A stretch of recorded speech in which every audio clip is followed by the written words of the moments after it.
2026లోని Intel ఐ3 processor ఉన్నటువంటి ల్యాప్‌టాప్‌ని తీసుకోవడం ఒక గ్రేట్ డెసిషన్ అవుతుందా? లేదంటే మన డబ్బుని వృధా చేసుకున్నట్టా? అనేదైతే మనం ఈ వీడియోలో తెలుసుకునే ప్రయత్నం చేద్దాం. మీరు ఆన్‌లైన్‌లోని బడ్జెట్ ల్యాప్‌టాప్స్‌ని సెర్చ్ చేసినప్పుడు అక్కడ మనకి ఇంటెల్ ఐ3 ప్రాసెసర్ ఉన్నటువంటి ల్యాప్‌టాప్స్ అనేవి చూడడం అయితే జరుగుతాయి. అయితే మనం ఈ ల్యాప్‌టాప్స్‌ని 2026లో పిక్ చేసుకోవచ్చా అని అడిగితే దీంట్లో మనకి డిఫరెంట్ యూజర్స్ అయితే ఉంటారు. ఒక్కొక్క యూజర్‌కి తగ్గట్టు మనం దీన్నైతే డీకోడ్ అయితే చేద్దాం. ముందుగా మనం జనరల్ యూజర్ లేదా రెగ్యులర్‌గా ఈ ల్యాప్‌టాప్‌ని యూజ్ చేసేవాళ్ళ గురించి మనం మాట్లాడుకుంటే, ముందుగా మిమ్మల్ని ఈ ప్రశ్నలు వేసుకుంటే అదేంటంటే మీరు ఆన్‌లైన్‌లో classes like Zoom, Google Meet లేదంటే MS Word, MS Excel, MS PowerPoint ఇలాంటివి యూజ్ చేస్తున్నా, లేదా బ్రౌజింగ్ చేస్తున్నా, యూట్యూబ్, నెట్‌ఫ్లిక్స్‌లో మూవీస్ చూస్తున్నా, లేదంటే బేసిక్ లెవెల్‌లోని కోడింగ్ చేస్తూ ఉంటారు కదా! Python, C++. సో, ఇలాంటి వాళ్ళ కోసమైతే గనక ఇంటెల్ ఐ3 ప్రాసెసర్ అనేది ఒక బెటర్ ఆప్షన్ అయితే అవుతుంది. అయితే మీరొక ఇంపార్టెంట్ విషయం గుర్తుపెట్టుకోవాలి. అదేంటి అంటే మీరు ఏదైతే ల్యాప్‌టాప్ తీసుకున్నారో దాంట్లో ఇంటెల్ ఐ3 ప్రాసెసర్‌తో పాటుగా మినిమమ్ 16 జీబీ ఆఫ్ ర్యామ్ అయితే ఉండాలి. 8 జీబీ అనేది ఎట్టి పరిస్థితుల్లో కూడా 2026లో సరిపోదు. సాఫ్ట్‌వేర్ యొక్క యూసేజ్ అనేది ఎక్కువగా అయితే అయిపోయింది కాబట్టి 8 జీబీ అనేది సరిపోదు. 16 జీబీ అయితే కావాలి. స్టోరేజ్ పరంగా మాట్లాడుకుంటే ఇప్పుడు అన్ని ల్యాప్‌టాప్‌లో కూడా మనకి 512 జీబీ స్టోరేజ్ అయితే ఇస్తున్నారు. M.2 NVMe SSD. కాకపోతే ఈ స్టోరేజ్ కూడా ఫాస్ట్‌గా ఫిల్ అయితే అయిపోతుంది. స్టోరేజ్ ఎంత ఎక్కువగా ఉంటే మన ల్యాప్‌టాప్ ఫాస్ట్‌గా బూట్ అయితే అవుతుంది. ఈవెన్ సాఫ్ట్‌వేర్స్‌ని ఓపెన్ చేసినప్పుడు క్విక్‌గా ఓపెన్ అవ్వడానికి మనకి స్టోరేజ్ అనేది ఒక క్రూషియల్ రోల్ ప్లే చేస్తుంది కాబట్టి ఖచ్చితంగా ఇంటెల్ ఐ3 ప్రాసెసర్‌తో పాటుగా 16 GB of RAM, 512 GB of storage ఇంకా అప్‌గ్రేడబిలిటీ ఆప్షన్ ఉన్నటువంటి ల్యాప్‌టాప్స్‌ని మీరు పిక్ చేసుకోండి. అలా కాకుండా మీరు బేసిక్ లెవెల్‌లో ల్యాప్‌టాప్‌ని తీసుకుంటే ఖచ్చితంగా మీ డబ్బుని వృధా చేసుకుంటున్నట్టే. దీన్ని మీరు దృష్టిలో పెట్టుకోవాలి. సెకండ్ కైండ్ ఆఫ్ యూజర్స్ ఉంటారు. వాళ్ళు స్టూడెంట్సు. స్టూడెంట్స్‌లో మళ్ళీ 2 రకాలు ఉంటారు. ఒకళ్ళు జనరల్ యూజర్ లైక్ బేసిక్ లెవెల్‌లో కోడింగ్ నేర్చుకోవడానికి, లేదంటే ఏవైనా వాళ్ళకి ఆన్‌లైన్ క్లాసెస్ ఉంటాయి. వాటిని అటెండ్ అవ్వడానికి, ఏవైనా అసెస్మెంట్ ఉంటే వాటిని ఫుల్‌ఫిల్ చేసుకోవడానికి, లేదంటే చిన్న టెంప్లేట్స్‌ని కెన్వాలో యూజ్ చేయడానికి వీళ్ళు ఇంటెల్ ఐ3 ల్యాప్‌టాప్‌ని అయితే పిక్ చేసుకోవచ్చు. సో, ఇది వీళ్ళకి బేసిక్ లెవెల్ ఫుల్‌ఫిల్ అయితే చేస్తుంది.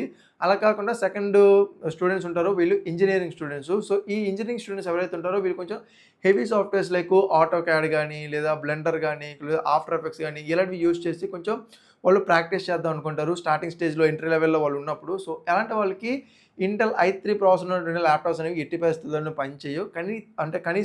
కనీసం ఇంటెల్ ఐ5 ప్రాసెసర్ ఉన్నటువంటి ల్యాప్‌టాప్స్‌ని అయితే పిక్ చేసుకుంటే ఎంట్రీ లెవెల్ స్టేజ్‌లోనే మీకు ఇవి బెటర్ పర్ఫార్మెన్స్‌ని అయితే మీకు ప్రొవైడ్ అయితే చేస్తాయి కాబట్టి ఖచ్చితంగా యాజ్ ఎ స్టూడెంట్‌గా మీరు ఇంజినీరింగ్ స్టూడెంట్స్ అయితే ఇంటెల్ ఐ5కి వెళ్ళండి. బేసిక్ లెవెల్ ఉంటే ఇంటెల్ ఐ3 తీసుకోండి సరిపోతుంది.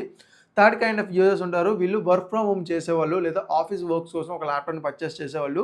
వీళ్ళు ఇంటెల్ ఐ3 తీసుకోవచ్చా అంటే గనక వీళ్ళ సాఫ్ట్‌వేర్స్ అనేవి ఎంఎస్ ఎక్సెల్, ఎంఎస్ వర్డ్ ఇలాంటివి ఉంటే గనక ఖచ్చితంగా వీళ్ళు ఇంటెల్ ఐ3 అయితే తీసుకోవచ్చు.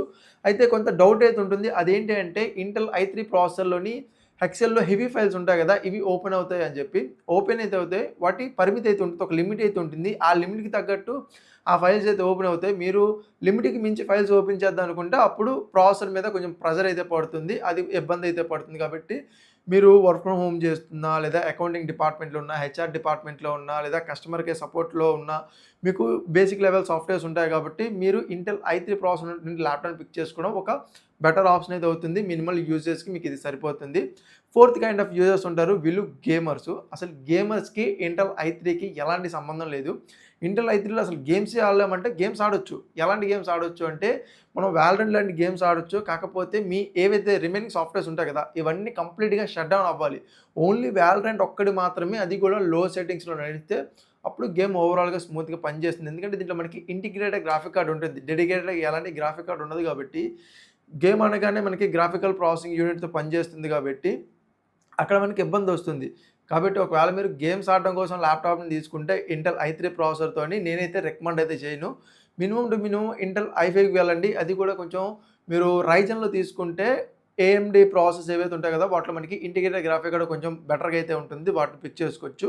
ఇంటెల్ అయితే గనుక ఖచ్చితంగా ఒక డెడికేటెడ్ గ్రాఫిక్ కార్డ్ ఉన్నటువంటిది అయితే మీరు తీసుకోండి. కొంచెం బెటర్ పర్ఫార్మెన్స్ అయితే ఓవరాల్‌గా గేమింగ్ పరంగా అయితే వస్తుంది. సో, మీరు దీనికి తగ్గట్టు మీరు ఆలోచించుకోండి. ఇంటెల్ ఐ3 అనేది మీకు సూటబులా కాదా అని చెప్పి. నా ఒపీనియన్ ఏంటంటే 2026లోని మీరు ఇంటెల్ ఐ3 ప్రాసెసర్ ఉన్నటువంటి ల్యాప్‌టాప్స్‌ని పిక్ చేసుకోవచ్చు. సో, మీరు బడ్జెట్ టైట్‌లో ఉన్నా, లేదంటే బేసిక్ లెవెల్‌లోని కోడింగు, డిజైనింగు ఇలాంటి వాటి కోసం మీరు ఒక ల్యాప్‌టాప్‌ని తీసుకోవాలంటే గనక ఖచ్చితంగా మీకు ఒక బెటర్ ఆప్షన్ అయితే అవుతుంది. అలా కాకుండా మీరు హెవీ సాఫ్ట్‌వేర్స్‌ని యూజ్ చేస్తాను, మల్టీ టాస్కింగ్ చేస్తాను, గేమింగ్ కోసం లేదా ప్రొడక్టివిటీ కొంచెం ఫోటోషాపు, వీడియో ఎడిటింగ్ ఇలాంటివి చేసి నేను డబ్బు సంపాదిద్దాం అనుకున్నాను. దీంట్లో ఇంటెల్ ఐ3 ప్రాసెసర్ ఉన్నటువంటి ల్యాప్‌టాప్ తీసుకోవాలంటే గనక డబ్బులు వృధా అవ్వడం తప్పే గానీ, ఎలాంటి ఉపయోగం అయితే ఉండదు. దీనివల్ల నేర్చుకోవడం కాదు గదా! కనీసం నువ్వు ఆ సాఫ్ట్‌వేర్‌ని ఇన్‌స్టాల్ చేసి, వాటిని ఓపెన్ చేసి యూజ్ చేసే అవకాశం కూడా ఇంటెల్ ఐ3 ప్రాసెసర్‌లో చూడడానికైతే ఉండదు గాబట్టి, నీ డబ్బుల్ని కొంచెం ఇన్వెస్ట్ ఎక్కువగా చేసి ఇంటెల్ ఐ5కి వెళ్ళడం ఒక బెటర్ ఆప్షన్ అయితే అవుతుంది. సో, ఇది కంప్లీట్ వీడియో. ఈ వీడియోలో మీకు ఏమైనా డౌట్స్ ఉంటే గనక కింద కామెంట్ సెక్షన్‌లో అడిగితే నేను ఆన్సర్ ఇవ్వడానికి అయితే ప్రయత్నిస్తాను. వీడియో నచ్చితే గనుక వీడియోకి ఒక లైక్ చేసి మీ ఫ్రెండ్స్‌తో షేర్ చేయండి. అలాగే ఇలాంటి మరిన్ని ఇంట్రెస్టింగ్ వీడియోస్ కోసం మన ఛానెల్‌ని సబ్స్క్రైబ్ చేసుకొని, బెల్ నోటిఫికేషన్ యాక్టివేట్ చేసుకోండి. నేను మీకు మరొక ఇంట్రెస్టింగ్ వీడియోతో మీ ముందుంటా. అంతవరకు సైనింగ్ ఆఫ్. బాయ్.